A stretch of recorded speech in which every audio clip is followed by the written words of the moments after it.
अस्सलाम वालेकुम friends, welcome back to my channel easy life Bushra. और नए आने वाले दोस्तों से रिक्वेस्ट है कि मेरे चैनल को सब्सक्राइब करें और बेल आइकन ज़रूर प्रेस करें ताकि मेरी नई आने वाली वीडियोस आपको मिलती रहें। पुराने वक्तों की बात है कि बगदाद के एक माहिर बढ़ई ने अपनी उम्र के आखिरी हिस्से में एक बहुत ही खूबसूरत मिंबर बनाया। ये मिंबर अखरोट की लकड़ी का बना हुआ था और इस हसीन मिंबर के चर्चे दूर दूर तक फैलने लगे।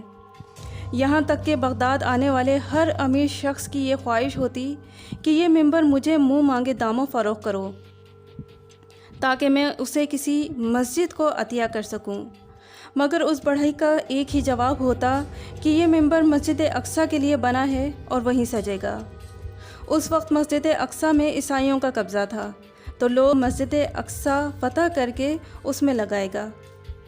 उस वक्त मिंबर की ये कहानी इतनी मशहूर हुई कि गली गली हर बच्चे की ज़बान पे थी।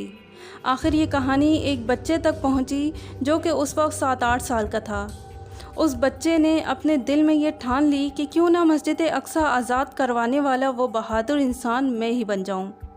तब उस बच्चे ने दिन रात अपनी यरूशलेम को हज़रत उमर बिन ख़त्ताब के ज़माने में आज़ाद करवाया गया था। उस वक्त मुस्लिम हुक्मरानों ने तमाम मज़ाहिब के मानने वालों को बैतुल मुक़द्दस की ज़ियारत की इजाज़त दे दी थी, लेकिन ईसाइयों ने कुछ ही अरसे बाद बैतुल मुक़द्दस में गाना बजाना शुरू कर दिया। मुस्लिम हुक्मरान जो कि सल्जूक तुर्क थे उस वक्त शाम, फ़लस्तीन और इराक़ में हुक्मरानी कर रहे थे। इन हुक्मरानों ने कुछ मनगढ़ंत बातें फैलाना शुरू कर दी और ईसाइयों को मुसलमानों के ख़िलाफ़ उठाना शुरू कर दिया। पीटर ने सिर्फ यहाँ तक बस नहीं किया बल्कि इन मनगढ़ंत बातों का वावेला जर्मनी, बरतानिया, इटली और यूनान में भी किया।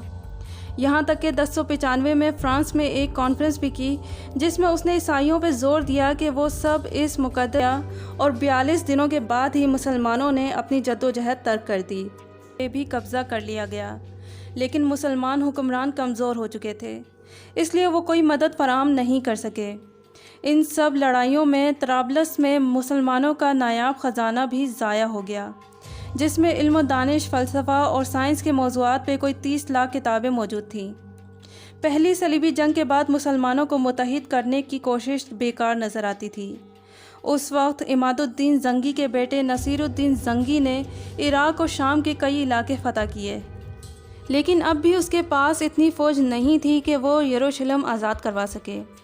ये वो वक्त था जब सुल्तान सलाहुद्दीन अय्यूबी को मिस्र का गवर्नर मुंतखब किया गया और आप मिस्र तशरीफ़ लाए। आपको कहा गया कि हुजूर थोड़ा आराम फरमा लें क्योंकि आप लंबी मुसाफत तय करके आए हैं। तो सुल्तान सलाहुद्दीन अय्यूबी ने कहा कि मेरे सर पर जो दस्तार है मैं उसके काबिल ना था, मगर इस दस्तार ने मेरा आराम और मेरी नींद ख़त्म कर दी। ने अपने कदम रोक लिए और फरमाया कि सुल्तान सलाहुद्दीन अय्यूबी यहाँ पाँव के नीचे फूल मच गया है। और फिर सुल्तान सलाहुद्दीन अय्यूबी ने तारीख़ी अल्फाज कहे कि मुझे डर लगने लगा है कि मुसलमान अगर ज़िंदा रहे तो वो हमेशा सलीबियों के ग़ुलाम और आलाकार रहेंगे और वो इसी बात पे खुश होंगे कि चलो हम ज़िंदा तो हैं, मगर वो कौम की हैसियत से मर चुके होंगे। मेरी ये बात हमेशा याद रखना कि जहाँ रोटी मज़दूर की तनख्वाह से महंगी हो जाए वहाँ दो चीज़ें सस्ती हो जाती हैं, एक औरत की इज़्ज़त और दूसरी मर्द की गैरत। उस वक्त हालात ने पलटा खाया और नसीरुद्दीन ज़ंगी ने सुल्तान सलाहुद्दीन अय्यूबी के साथ मिलके मिस्र, शाम, लबनान और शुमाली इराक़ की मुस्लिम रियासतों को मुत्तहिद किया और आखिरकार 1186 में यरूशलेम फ़तह कर लिया। सुल्तान सलाहुद्दीन अय्यूबी ने ईसाइयों के साथ बेहतरीन सलूक किया, कैदियों को बाइज़्ज़त बरी किया, हर तरह की लूट मार और कत्लो गारत से मना किया, शहर के ईसाइयों को इबादत की आज़ादी दी और इस हुस्न सलूक ने मग़रिब के लोगों का दिल जीत लिया। लेकिन फिर बरतानिया मुसलमान और ईसाई आज़ादाना अपने मुक़द्दस मकामात की ज़ियारत कर सकेंगे। अल्लाह उम्मत मुस्लिमा को फिर से ऐसे सुल्तान अता करे जो दुश्मनों के वार का मुंह तोड़ जवाब दे सकें। आमीन सुम्मा आमीन। उम्मीद करती हूँ आज के टॉपिक से आपको कुछ नया जानने को मिला होगा। वीडियो पसंद आने की सूरत में इसे लाइक करें और दोस्तों के साथ शेयर ज़रूर करें और मैं मिलती हूँ आपसे नेक्स्ट वीडियो में नए टॉपिक के साथ।